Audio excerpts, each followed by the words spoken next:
Welcome to video number 5। और आज की वीडियो में हम बनाने वाले हैं जो मेरा सबसे फेवरेट एलिमेंट है सॉफ्टवेयर और एप्लीकेशन में, वो है यूज़र इंटरफेस। यूज़र इंटरफेस इसलिए मेरा फेवरेट है और इम्पॉर्टेंट भी इसलिए है क्योंकि आपके यूज़र इससे इंटरेक्ट करेंगे। और मेरी लॉजिक यूज़र इंटरफेस के बारे में ये है कि सिंपल होना चाहिए, फंक्शनल होना चाहिए, इजी टू यूज़ होना चाहिए और प्लीजिंग टू द आइज़ होना चाहिए। ये चार एलिमेंट, ये चार इंग्रेडिएंट्स आपके यूज़र इंटरफेस में होने चाहिए लाजमी। तो ही आपकी जो एप्लीकेशन है वो फंक्शनल होगी, तो ही आपकी एप्लीकेशन जो है वो प्रोफेशनल नज़र आएगी। ठीक है, सो आज मैं वही डेमोस्ट्रेट करने वाला हूँ। लेकिन डेमोस्ट्रेट करने से पहले मैं दो बातें ज़रूर करना चाहता हूँ। एक पहली बात ये है, वो ये कि सब्सक्राइब करें चैनल को अगर अभी तक आपने नहीं किया। अगेन 90% जो मेरे व्यूअर्स हैं उन्होंने सब्सक्राइब ही नहीं किया हुआ चैनल। सो चैनल को सब्सक्राइब करें। मैं आपको गारंटी देता हूँ कि मैं वही वीडियो अपलोड करूँगा जिससे किसी ना किसी का कुछ ना कुछ फ़ायदा होता होगा। ठीक है, और दूसरी रिक्वेस्ट और या प्लग इन मैं ये करना चाहता हूँ कि आप इस वेबसाइट को विज़िट करें outgoapparels.com। ठीक है, इस वेबसाइट पे जब आप जाएंगे तो आपको टी शर्ट्स, पोलो शर्ट्स, हुडीज़, जैकेट्स, एक्सेसरीज़ सब मिलेंगी। और सबसे अच्छी बात ये है कि आपको बड़े इकोनॉमिकल प्राइसेस में ये चीज़ें अवेलेबल होंगी। आपको फ्री डिलीवरी मिलेगी और आप कांटेक्ट कर सकते हैं इनसे अगर आपको कुछ स्पेसिफिक डायमेंशन की कोई चीज़ चाहिए, जैसे शर्ट होती है या कैप्स या हुडीज़, जो भी आपको लेना है आप outgoapparels.com पे जाएं और आज ही और आप परचेज़ करें। तो इनके जो लिंक्स हैं मैंने डिस्क्रिप्शन में दे दिया है। ठीक है, और वापस आते हैं एप्लीकेशन में। तो पहले जो 4 वीडियो मैंने बनाई थी, 4 वीडियो जो अपलोड की हैं, उनमें मैंने दिखाया है कि टेबल्स कैसे क्रिएट होते हैं, रिलेशनशिप कैसे क्रिएट होता है। हमने ऑलरेडी 11 टेबल क्रिएट किए हैं और हमने उन 11 टेबल्स का रिलेशनशिप भी क्रिएट किया है। तो अगर आपने पहली 4 वीडियोस नहीं देखी तो वो भी मैं स्ट्रांगली रिकमेंड करता हूँ कि आप वो भी देखें ताकि आपको फ़ायदा हो थोड़ा बहुत। ठीक है जी, सो अब हम बात करने वाले हैं यूज़र इंटरफेस की। तो चले क्विकली जंप करते हैं। और 4 इंग्रेडिएंट आप याद रखिएगा, सिंपल, इजी, फंक्शनल और प्लीजिंग टू आइज़। ये 4 चीज़ें, 4 इंग्रेडिएंट हमने यूज़र इंटरफेस में डालने हैं। तो फॉर्म क्रिएट करने से पहले एक और चीज़ बताता चलूँ कि सारे फॉर्म्स तो मैं आपको वीडियो में क्रिएट करके नहीं दिखाऊंगा क्योंकि वो फिर ऐसे खामखा में आप बैठे रहेंगे और सेम प्रोसेस को आप रिपीटेडली देखते जाएंगे तो उसका कोई फ़ायदा नहीं है। कुछ फॉर्म्स जैसे एक्सपेंसेस फॉर्म है, इनवॉइस फॉर्म है, प्रोडक्ट फॉर्म है, परचेज फॉर्म है, सप्लायर फॉर्म, ये सिंगल फॉर्म्स हैं, ये मैं ऑफलाइन क्रिएट कर लूँगा। लेकिन जो फॉर्म्स जैसे orders, order lines, payroll lines, login form, dashboard, एक और फॉर्म क्रिएट होगा डायनामिक फॉर्म, उसको हम बोलेंगे। ये फॉर्म्स जो हैं वो उनमें थोड़ा सा प्रोसीजर थोड़ा डिफरेंट होगा इनका बनाने का, तो वो मैं आपको डेमोस्ट्रेट लाजमी करूँगा। लेकिन बाकी फॉर्म्स मैं ऑफलाइन ही क्रिएट करूँगा ताकि आपको रिपीटेडली वो स्टेप्स नहीं देखने पड़े। ठीक है, तो चलें सबसे पहला फॉर्म हम क्रिएट करते हैं कैटेगरीज़ का। तो डबल क्लिक करता हूँ मैं इसके ऊपर, देखता हूँ कितनी फील्ड्स हैं। इसके अंदर 3 फील्ड्स हैं इस टेबल के अंदर। ठीक है, सो फॉर्म क्रिएट करने के लिए हम जाएंगे क्रिएट के ऊपर और फॉर्म्स एरिया में जाएंगे। यहाँ पे फॉर्म क्रिएट करने के लिए बहुत सारी ऑप्शन दी हुई है। फॉर्म है, फॉर्म डिज़ाइन है, ब्लैंक फॉर्म है, नेविगेशन टाइप्स हैं, डिफरेंट नेविगेशन टाइप्स, मोर फॉर्म्स, ये सारे के सारे बहुत यूज़फुल हैं। लेकिन मैं हमेशा ये चाहता हूँ कि हमें फुल कंट्रोल हो, जो फॉर्म हम क्रिएट करें उसके ऊपर 100% हम कस्टमाइज़ कर सकें। तो उसके लिए मैं हमेशा सेलेक्ट करता हूँ फॉर्म डिज़ाइन। तो जब ये क्लिक करूँगा तो हमारे पास ये फॉर्म ओपन हो जाएगा। अब यहाँ पे क्या होगा कि सबसे पहली चीज़ मैं जो करना चाहता हूँ फॉर्म के साथ वो है हाउसकीपिंग। अब अगर जाऊँ इसका राइट क्लिक करके फॉर्म व्यू में जाऊँ तो आप देखेंगे ये एक साइड पे एक लाइन सी है, इसको बोलते हैं रिकॉर्ड सेलेक्टर। ये एक लाइन है हॉरिजॉन्टल, इसको बोलते हैं नेविगेशन बार।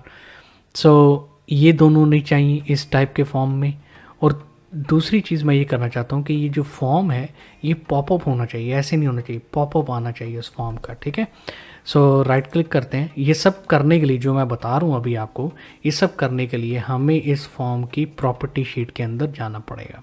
सो राइट क्लिक करते हैं, डिज़ाइन व्यू, तो प्रॉपर्टी शीट में जाएंगे। अब प्रॉपर्टी शीट, ये प्रॉपर्टी शीट ओपन है, लेकिन अगर कोई नया है एक्सेस में तो उसके लिए मैं बताता चलता हूँ कि कैसे प्रॉपर्टी शीट को लेके आना है। सो दो तरीके हैं, या तो आप फॉर्म के किसी भी एरिया में आप राइट क्लिक करें और ड्रॉप डाउन मेन्यू में प्रॉपर्टीज़ के ऊपर क्लिक करें, ठीक है, प्रॉपर्टी शीट ओपन हो जाएगी। या फिर आप डिज़ाइन में जाएं और यहाँ पे आके भी आप प्रॉपर्टी शीट पे क्लिक करें तो प्रॉपर्टी शीट ओपन हो जाएगी। जैसे भी आपको इजी लगता है वैसे आप कर लें, दो तरीके हैं। अच्छा, अब दो चीज़ें जो मैंने बताई हैं, एक तो हमने ये ख़त्म करना है जो साइड पे आती हैं दो, एक रिकॉर्ड सेलेक्ट और नेविगेशन बटन। उसके लिए हम जाएंगे, फॉर्म पहले सेलेक्ट करते हैं और फॉर्मेट, प्रॉपर्टी शीट के फॉर्मेट टैब में जाएंगे और यहाँ पे आके देखेंगे ऑटो सेंटर। पहले तो ये भी करना है, यस। इससे करने का क्या फ़ायदा होगा कि फॉर्म सेंटर में ओपन होगा, ठीक है ना, आपके इस कंप्यूटर के स्क्रीन साइज़ के हिसाब से सेंटर में फॉर्म ओपन होगा, तो ये ऑटो सेंटर करना भी ज़रूरी है। फिर उसके बाद ये आ जाए रिकॉर्ड सेलेक्टर, अभी ये यस है तो इसको आप टर्न ऑफ कर दें, यानी कि नो। नेविगेशन बटन को भी टर्न ऑफ कर दें, ठीक है। और दूसरी चीज़ मैंने बताई थी कि इस फॉर्म को हम ऐसे पॉपअप होना चाहिए, ओपन होना चाहिए एज अ पॉपअप। उसके लिए हम जाएंगे अदर टैब में और यहाँ पे आप देखेंगे पॉपअप, इसको करें आप यस। अब दूसरी जो ऑप्शन है मॉडल, मॉडल भी हम यस करेंगे। अब मॉडल क्या होता है कि मॉडल का मतलब यह है कि अगर फॉर्म ओपन है, सो जब फॉर्म ओपन है तो यूज़र ने वो फॉर्म को क्लोज़ करना ही करना है, तो फिर ही वो यूज़र नेक्स्ट प्रोसेस में जा सकेगा। और ये बहुत अच्छी है, बहुत अच्छा एक फ़ीचर आप डेवलप कर सकते हैं अपनी एप्लीकेशन में, और ऐसा करना भी चाहिए। सो इसलिए आप मॉडल भी कर लें यस। एक और काम जाते जाते मैं ये करना चाहता हूँ, मतलब नेक्स्ट स्टेप पे जाते जाते, साइकिल अभी आप देख रहे हैं तो ऑल रिकॉर्ड्स, इसको मैं चेंज करना चाहता हूँ करंट रिकॉर्ड में। अब अगर ये ऑल रिकॉर्ड रहेगा ना, उससे पता क्या होगा, जैसे कि फ़र्ज़ करें ये कैटेगरीज टेबल का हमने ये फॉर्म बना रहे हैं, तो फ़र्ज़ करें जी ये कैटेगरीज़ में 5 लाइंस हैं, इधर 5 कैटेगरीज क्रिएट हुई हैं, सही है, फ़र्ज़ करें मिसाल ले लें। तो जब आप फॉर्म पे काम कर रहे हैं तो आपने बाय मिस्टेक एंटर प्रेस किया या टैब का बटन अपने कीबोर्ड से प्रेस किया, तो जो रिकॉर्ड डिस्प्ले हुआ था वो चेंज होकर नेक्स्ट रिकॉर्ड में चला जाएगा। यानी कि अगर पहला रिकॉर्ड डिस्प्ले हुआ तो वो सेकंड रिकॉर्ड में चला जाएगा। हालांकि आप पहले रिकॉर्ड में रहना चाहते हो, सेकंड रिकॉर्ड में नहीं जाना चाहते, और ये टेक्निकली होता है। तो उसके लिए आपको इसको साइकिल को ऑल रिकॉर्ड से हटा के करंट रिकॉर्ड में लेके आना है, ताकि आपको सिर्फ ये फॉर्म करंट रिकॉर्ड जो आपने ओपन किया है वही डिस्प्ले करे, कोई आगे पीछे रिकॉर्ड शो ना करे। तो इसके लिए आप ये करंट रिकॉर्ड कर लें, इसको मैं कहता हूँ हाउसकीपिंग। तो ये स्टेप करने, अच्छा ये स्टेप्स जो मैं आपको डेमोस्ट्रेट कर रहा हूँ ये मेरे लिए बड़े फ़ायदेमंद है। मैंने बहुत सारा काम करने के बाद इन स्टेप्स के ऊपर अपने आप को लेके आया हूँ, ताकि ये फिर मेरा एक सीक्वेंस बन गया। तो जब भी मैंने फॉर्म क्रिएट करना होता है मेरा माउस ऑटोमेटिकली ऐसे मूव होता है और इन जगहों पे जाता है और टर्न ऑफ टर्न ऑन करता रहता है। तो ऐसा सीक्वेंस अगर आप भी बना लेंगे तो आपके लिए बहुत फ़ायदेमंद होगा, क्योंकि फिर आप एफिशिएंट ज़्यादा हो जाओगे, आपकी एफिशिएंसी प्रोडक्टिविटी ज़्यादा बढ़ जाएगी जब आप एप्लीकेशंस बना रहे हो। तो अब राइट क्लिक करता हूँ, मैं देखता हूँ अब फॉर्म व्यू कैसा है। तो ये है जी, फॉर्म व्यू हमारा पॉपअप भी हो रहा है और ये जो रिकॉर्ड सेलेक्टर था, नेविगेशन बटन था, वो भी चला गया। अब कुछ और चीज़ें करने वाली हैं इसमें। पहली चीज़ कि मैं ये फॉर्म 1 को हटा के इसका एक यूज़र फ्रेंडली नाम देना चाहता हूँ। दूसरी चीज़, ये नेविगेशन ये जो ग्रे कलर की लाइन शो हो रही है ये एक्चुअली स्क्रॉल बार की शो हो रही है। आपको स्क्रॉल बार नज़र नहीं आ रही इस वक्त, लेकिन इसके बैकग्राउंड पे स्क्रॉल बार ही है, तो वो भी ख़त्म करनी है। तो राइट क्लिक करते हैं, डिज़ाइन व्यू में जाते हैं। सबसे पहला कैप्शन हमने चेंज करना है, तो हम पहले तो फॉर्म को सेव कर लेते हैं ना भाई। सो हम इसको, ये फॉर्म बना रहे हैं हम कैटेगरीज़ के लिए, categories F stands for form, ठीक है। प्रेस एंटर करें। अब आके इसके फॉर्मेट में जाते हैं और यहाँ पे हम चेंज कर देते हैं कैटेगरीज। और वो जो स्क्रॉल बार्स थी यहाँ पे शो हो रही थी, उसको ख़त्म करने के लिए हम यहाँ पे आएंगे स्क्रॉल बार्स। अब देखिए स्क्रॉल बार्स भी इंपॉर्टेंट है कुछ फॉर्म टाइप के हिसाब से, आप कौन सा फॉर्म टाइप आप क्रिएट कर रहे हो। यहाँ पे अगर आप देखें डिफ़ॉल्ट व्यू सिंगल फॉर्म, ये सिंगल फॉर्म शो हो रहा है। सिंगल फॉर्म के लिए नॉर्मली क्या 100% ऑफ द टाइम आपको स्क्रॉल बार्स नहीं चाहिए। स्क्रॉल बार्स चाहिए होती हैं तो वो कंटिन्यूस फॉर्म के लिए चाहिए होती है, डेटा शीट फॉर्म के लिए चाहिए होती है, या स्प्लिट फॉर्म के लिए चाहिए होती हैं। उसके लिए सिंगल फॉर्म के लिए आपको स्क्रॉल बार्स की ज़रूरत नहीं है, लिहाजा हम इनको स्क्रॉल बार्स को ख़त्म कर देते हैं। नीदर पे हम चूज़ करेंगे, राइट क्लिक सेव। एक और काम मैं करना चाहता हूँ, ये भी एक हाउसकीपिंग का हिस्सा है कि ये पेज जो फॉर्म का इसका हेडर क्रिएट कर लेते हैं। सो राइट क्लिक करता हूँ कहीं पे भी और यहाँ पे चूज़ करता हूँ form header and footer. So footer को थोड़ा सा नज़दीक कर देते हैं, इसको थोड़ा सा और क्लोज कर देते हैं, थोड़ा सा और कम कर देते हैं गैप। अब जाके हम फॉर्म व्यू में जाते हैं तो हमारा फॉर्म कुछ उसकी शक्ल निकल आई है, कुछ प्रोफेशनल लग रहा है इस वक्त, आप भी मान सकते हैं इस बात को। ठीक है, ये तो हो गया स्ट्रक्चर तैयार। अब ये एक फॉर्म है खाली। अब इस फॉर्म पे कुछ ना कुछ हमने करना है, कुछ फील्ड्स लेके आनी है ताकि यूज़र आपका डेटा इनपुट कर सके। जब डेटा इनपुट करके सेव पे प्रेस करे तो डेटा फ्लो होके यहाँ से वो कैटेगरीज टेबल में सेव हो जाए। अब ये स्टेप करना है, स्ट्रक्चर तैयार हो गया। अब ये स्टेप करना है कि हम डेटा उसमें एंटर करें। तो राइट क्लिक करते हैं, डिज़ाइन व्यू में लेके जाते हैं और यहाँ पे अगर आप आएँ तो इसको हम सबसे पहले लिंक करते हैं इस फॉर्म को। तो लिंक करने के लिए डेटा के साथ आप फॉर्म सेलेक्ट करें, आप देखेंगे यहाँ पे सिलेक्शन टाइप फॉर्म, फिर आप जाएं डेटा टैब में। डेटा टैब में जब आप जाएंगे रिकॉर्ड सोर्स, ठीक है, रिकॉर्ड सोर्स, तो यहाँ पे आके आप कैटेगरीज चूज़ कर लें। अच्छा, दो तरीके हैं डेटा लिंक करने के लिए। एक तो है आप डायरेक्ट टेबल चूज़ कर लें, या अगर कुछ सिनेरियोज ऐसे भी आएंगे हमारे POS में भी कि हमने 2 या 3 डिफरेंट टेबल से डेटा मर्ज करके इस फॉर्म के ऊपर लेके आना है, तो उस सूरत में हमें क्या करना पड़ेगा, हमें क्यूरी क्रिएट करनी पड़ेगी। आप या तो स्टैंड अलोन क्यूरी क्रिएट कर लें, या फिर आप क्यूरी फॉर्म के बैकएंड पे, या क्यूरी फॉर्म के अंदर ही आप क्यूरी क्रिएट कर ले। तो रिकॉर्ड सोर्स पे जाके डॉट ये जो इक्लिप्स है इसके ऊपर क्लिक करेंगे तो ये क्यूरी डिज़ाइनर आपके पास आ जाएगा।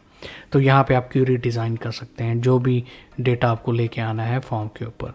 लेकिन अभी हमें ये नहीं चाहिए, तो मैं डिज़ाइन पे क्लिक करूँगा, प्रॉपर्टी शीट में जाऊँगा, डेटा टैब में रिकॉर्ड सोर्स, इसमें आगे हम कैटेगरीज चूज़ करेंगे। तो अब हमारा ये फॉर्म लिंक हो गया है कैटेगरीज टेबल के साथ। ठीक है जी। अब नेक्स्ट क्या करना है कि हमने ये जो कैटेगरीज इस टेबल में फील्ड्स हैं वो इस फॉर्म में लेके आनी है। उसके लिए मैं इसको सेलेक्ट करूँगा कॉर्नर से, फिर डिज़ाइन पे जाएंगे, फिर हम क्लिक करेंगे ऐड एग्जिस्टिंग फील्ड्स। ठीक है, इसको अब हम 1 बाय 1 इधर ले आते हैं। ओके, पिक्चर को भी सेलेक्ट करें, यहाँ पे ले आए। इसका अब हम थोड़ा सा इसको कॉस्मेटिक्स लगाते हैं, थोड़ा साइज़ वगैरह एडजस्ट करते हैं, ये सारा काम करना होता है। इसको हम राइट क्लिक करके लेआउट स्टैक कर दें ताकि इनके साइज सेम हो जाए। होम में जाएं और यहाँ आके आप इनका कलर ब्लैक कर दें, और जो लेबल्स हैं उनको आप बोल्ड कर दें, कंट्रोल B प्रेस करें। कैटेगरी और आईडी के दरमियान फासला दे दें। अब इनका लेआउट ख़त्म करते हैं। आप ऐसे भी छोड़ सकते हैं, ऐसे भी काम चलेगा, डेटा एंट्री हो जाएगी, ठीक है ना, ऐसे भी डेटा एंट्री हो जाएगी, डेटा सेव भी हो जाएगा, सब काम चलेगा, कोई बात नहीं है।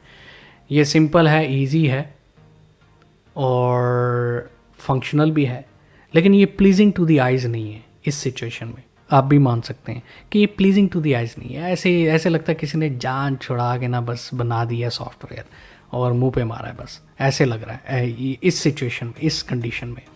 सो मुझे ऐसा काम करना नहीं पसंद। मुझे काम करना पसंद है कि काम प्लीजिंग टू द आइज़ लगना चाहिए। सो चले अब हम उसका थोड़ा सा मेकअप लगाते हैं इसको।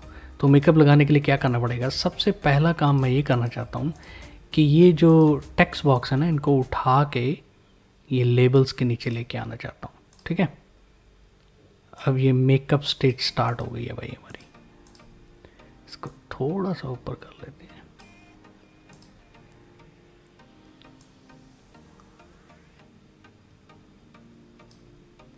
ऑलराइट, थोड़ा सा अलाइनमेंट, देयर यू गो। इसको भी हम पकड़ के अलाइनमेंट इसकी भी, इसको भी ले आते हैं यहाँ पे। ओके, देयर वी गो।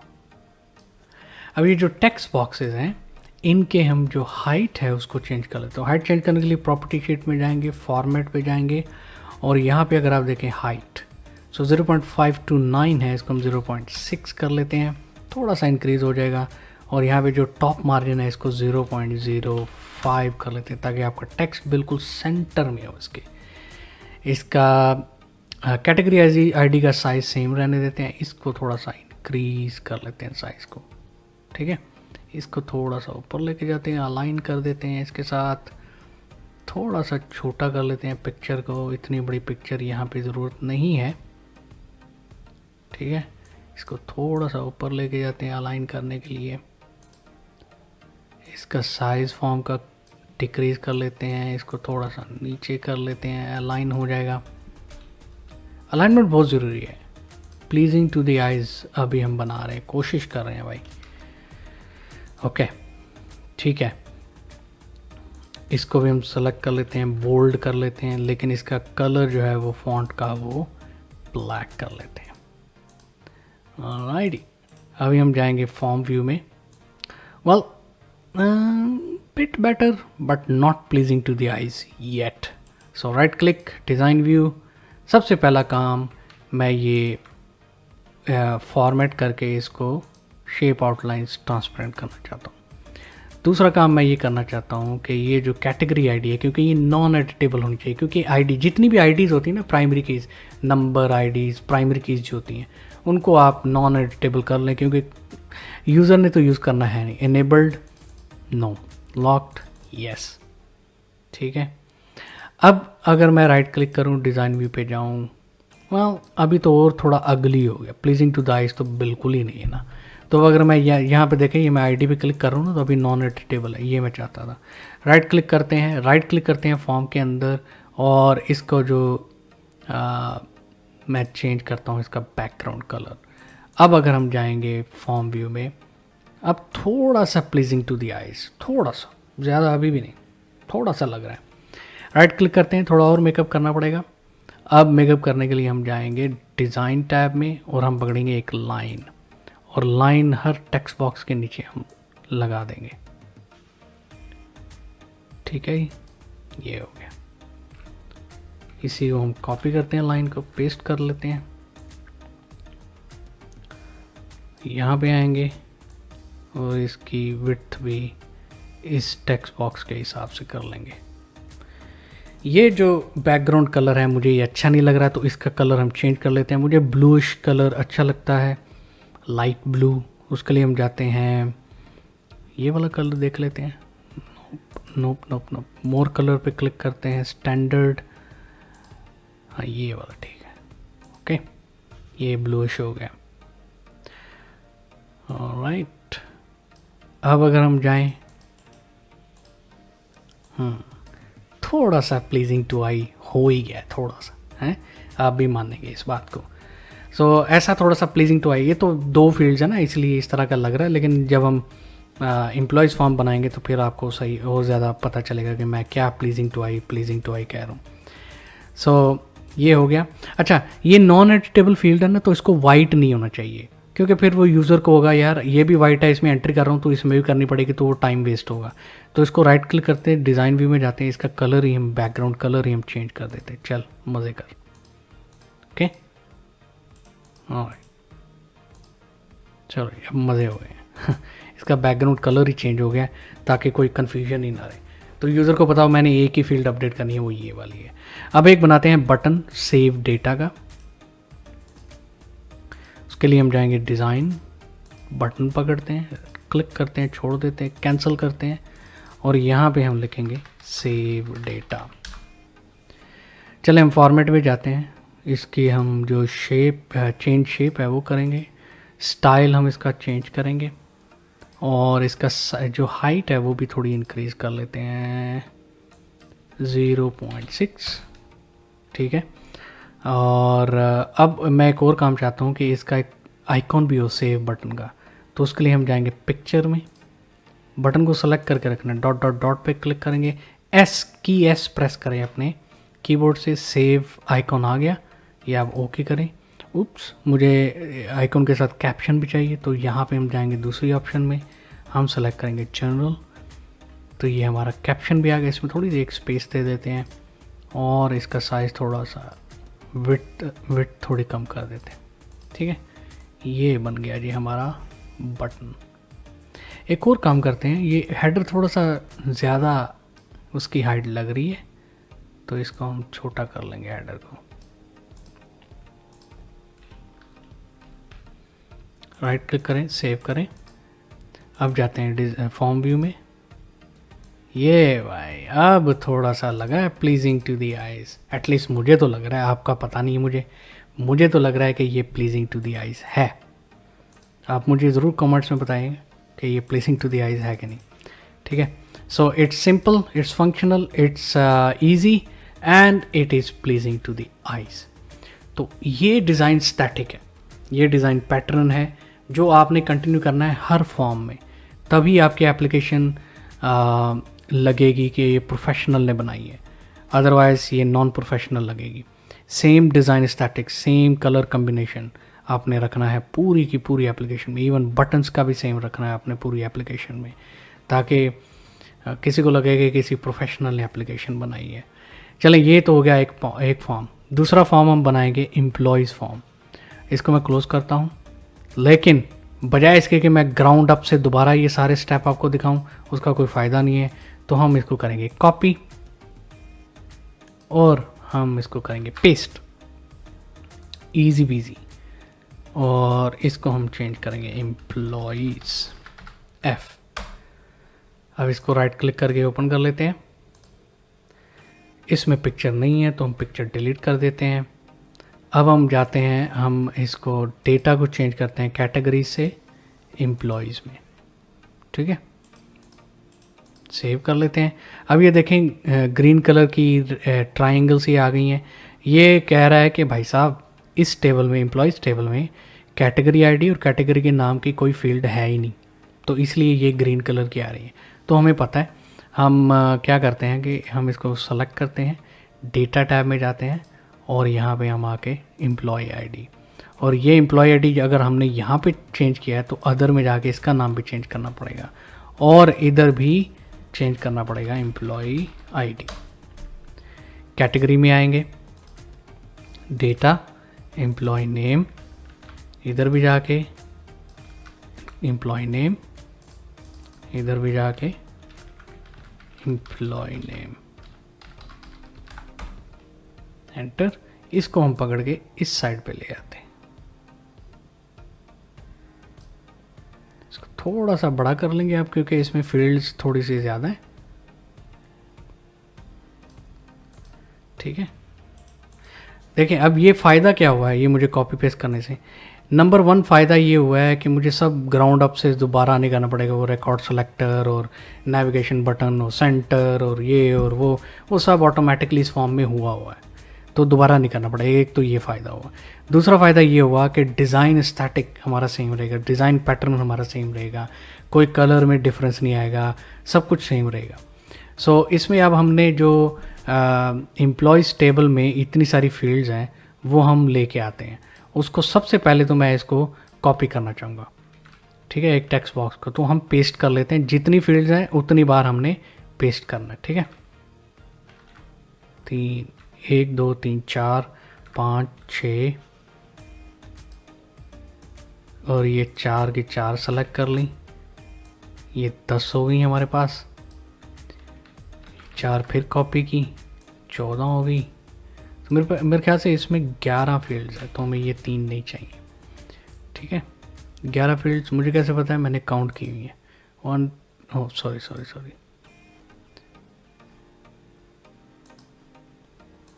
1 2 3 4 5 6 7 8 9 10 11 12 13 14 15 16 1 2 3 4 5 6 7 8 9 10 11 12 13 14 15 16 17 है भाई, 11 कहाँ से आ गई? ओके, 2 ये हो गई, 4 6 10 11, 11 और 4 15। मैं आपको बाद में बताता हूँ नेक्स्ट क्या करना है, ठीक है, घबराए नहीं आप। पेस्ट पेस्ट, ओके, फील्ड्स पूरी होगी। अब फील्ड्स पूरी होगी ना, अब हमने इनको असाइन करना है एक हर एक फील्ड्स के साथ। सो एम्प्लॉय आईडी और एम्प्लॉय नेम तो हो गया। अब फादर नेम, ठीक है, फादर नेम सेलेक्ट करें और यहाँ पे इसको पेस्ट करें। अदर में जाके यहाँ पे भी आप पेस्ट करें फादर नेम। फादर नेम के बाद CNIC, ये नेशनल आईडी। आप अपने कंट्री के हिसाब से, आपके कंट्री के में क्या चलता है, CNIC चलता है, आधार कार्ड चलता है, क्या चलता है, या नेशनल आईडी नंबर जो भी है, मोबाइल। सो अभी हम ये क्या कर रहे हैं, अभी हम ये हर टेक्स्ट बॉक्स को हम लिंक कर रहे हैं टेबल में जो जितनी भी फील्ड्स हैं उनके साथ। हर टेक्स्ट बॉक्स एक फील्ड हर टेक्स्ट बॉक्स के लिए। होम नंबर,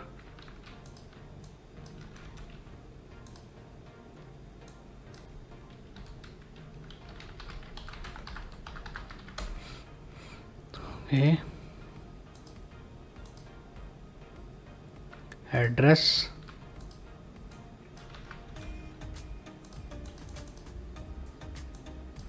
इसमें भी एड्रेस, डेजिग्नेशन, इसमें भी डेजिग्नेशन। नेक्स्ट क्या है, बेसिक सैलरी, बेसिक सैलरी। थोड़ा सा बोरिंग लग रहा होगा शायद, बट ऐसा ही है भाई, क्या करें, जब एप्लीकेशन डेवलप करनी है तो इतना टाइम तो लगना है ना यार, ऐसी थोड़ी डेवलप हो जाएगी। उम्मीद करता हूँ आप स्टेप फॉलो कर रहे होंगे। ये मैं स्टेप आपको 1 बाय 1 करके इसलिए दिखा रहा हूँ, कोई अगर सीखना चाह रहा है तो उस बेचारे को या बेचारी को ये पता चल जाए कि अच्छा इस तरह करते हैं ये।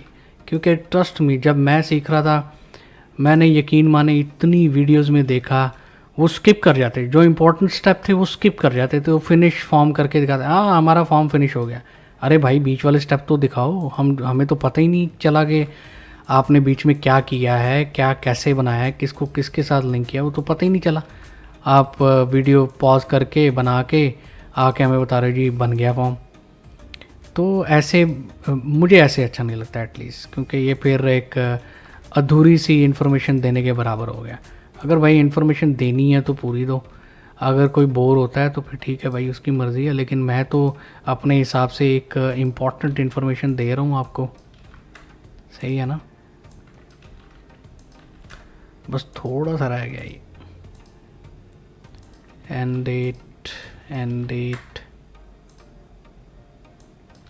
एंड डेट, इसमें जाके status, status, status, status date, status date,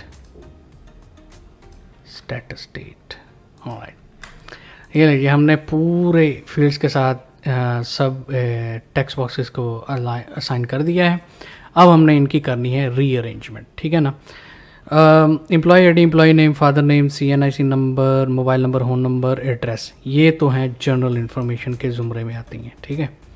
तो हम इनको जनरल इन्फॉर्मेशन में ही रखेंगे। CNIC नंबर इधर आ जाएगा,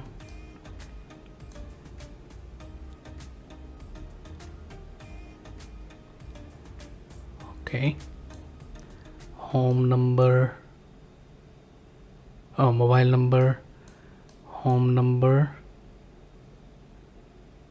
अलाइनमेंट बराबर होनी चाहिए, ठीक है। एड्रेस, इसका हम विड्थ इंक्रीज कर देते हैं, एड्रेस में चाहिए होता है। स्टेटस और स्टेटस डेट भी इसी के नीचे ला के रख देते हैं, जनरल इन्फॉर्मेशन है ना।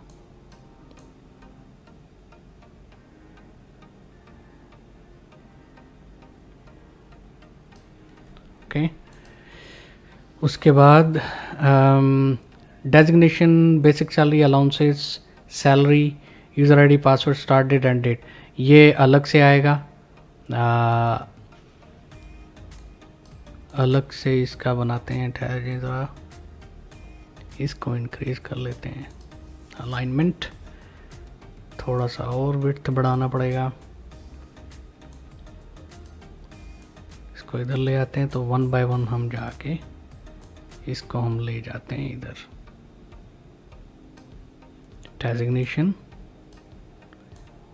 बेसिक सैलरी, अलाउंसेस,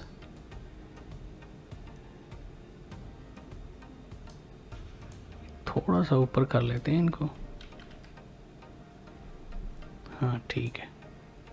इसका मतलब इनको भी करना पड़ेगा एक नॉच ऊपर, ठीक है। सैलरी, आई नो भाई, आई नो, बोर ना हो जाएं आप, बस ख़त्म होने वाला है ये। यूज़र आईडी, इसको इधर ले आते हैं। पासवर्ड, स्टार्ट डेट और एंड डेट, इसको हम डिक्रीज कर देते हैं, इसको आगे थोड़ा सा विड्थ को इंक्रीज कर देते हैं। ऑलराइटी, अब एक और काम करना है। वो काम ये करना है कि इनकी जो विड्थ है वो थोड़ी सी ज़्यादा लग रही है मुझे, तो विड्थ इनकी कम कर देनी चाहिए। अभी कितनी विड्थ थी, 6, हाँ ये सही रहेगी 6। आप क्यों नहीं सेलेक्ट हुए भाई, 6, ओके। अब सेलेक्ट करके इनको भी अलाइन कर देते हैं कीबोर्ड के साथ, नॉचेस, राइट। इसको भी उप्स, इसको और इसको पकड़ के ये टेक्स्ट बॉक्सेस भी अलाइन कर देते हैं।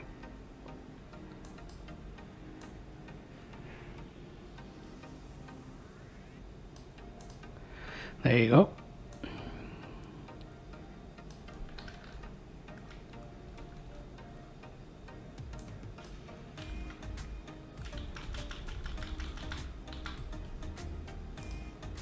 Alrighty, makes sense now.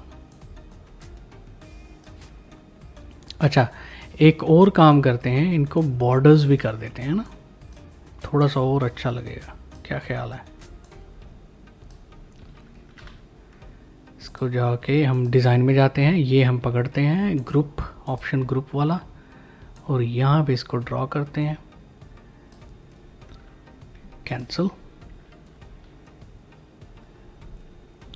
थोड़ी सी हाइट इंक्रीज कर लेते हैं, और यहाँ पे हम लिखते हैं जी जनरल इंफॉर्मेशन।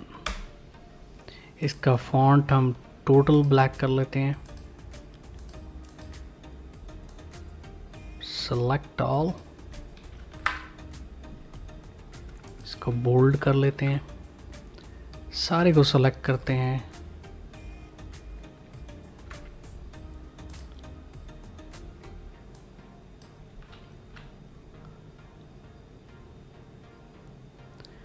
इसको भी सेलेक्ट, कॉपी करते हैं, यहाँ पे आते हैं और पेस्ट कर देते हैं। यहाँ पे आएगा ऑर्गेनाइजेशनल इंफॉर्मेशन। सारे को सेलेक्ट करते हैं, एक नॉच नीचे ले आते हैं, इसको हम क्लोज कर देते हैं। Alright, form view, there you go, there you go, looks better. इसका जो अंडरलाइन है वो थोड़ी सी बड़ी करनी है। टैब ऑर्डर चेक करते हैं,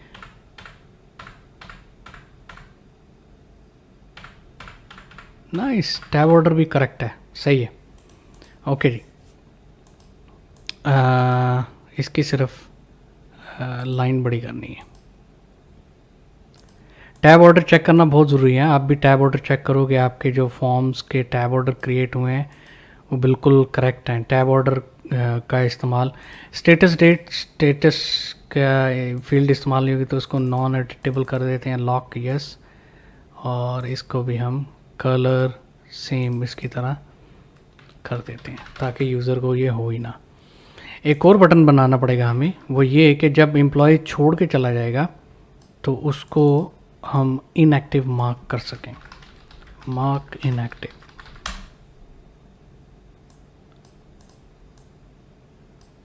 राइट, कोडिंग वोडिंग बाद में होगी, अभी फ़िलहाल हम स्ट्रक्चर तैयार कर रहे हैं। तो ये था जी एक दूसरा फॉर्म। हमने इस वीडियो में एक कैटेगरीज फॉर्म क्रिएट किए, एम्प्लॉयज़ फॉर्म क्रिएट किए। लुबे लुबाब ये है कि जब भी आप यूज़र इंटरफेस क्रिएट कर रहे हो, डिज़ाइन पैटर्न आपका same, design language, design static pattern सब सेम होना चाहिए। और colour combination, text boxes, what do you call this, buttons, सब कुछ एग्जैक्टली सेम होना चाहिए, कुछ भी चेंज नहीं होना चाहिए। और तभी आपकी एप्लीकेशन जो है वो इजी हो, सिंपल हो, फंक्शनल हो, प्लीजिंग टू द आइज़ हो और इस तरह लगे कि किसी प्रोफेशनल ने बनाई हुई है। तो ये एक डेमोस्ट्रेशन थी। जैसे स्टार्ट में मैंने बताया कि सारे फॉर्म्स मैं आपको ऐसे नहीं बना के दिखाऊंगा वीडियो पे, कुछ फॉर्म्स मैं ऑफलाइन भी बना लूँगा, लेकिन कुछ फॉर्म्स जैसे ऑर्डर फॉर्म्स है, पेरोल फॉर्म्स है, लॉगिन फॉर्म है, डैशबोर्ड फॉर्म है, डायनामिक फॉर्म है, वो सब मैं आपको वीडियो पे डेमोस्ट्रेट करूँगा क्योंकि उनमें कुछ स्टेप्स थोड़े से डिफरेंट है। तो ये थी आज की वीडियो। अगर आपको वीडियो पसंद आई है तो ज़रूर लाइक करें, शेयर करें दूसरों के साथ, और चैनल को अगर आप अभी तक आपने सब्सक्राइब नहीं किया तो ज़रूर कर लें और बेल का आइकन भी हिट कर दें ताकि आपको नोटिफिकेशन मिले जब भी मैं नई वीडियो अपलोड करूं। तो देखते रहिए मेरा चैनल। मिलते हैं अगली वीडियो में, तब तक अपना ख्याल रखें। Bye bye.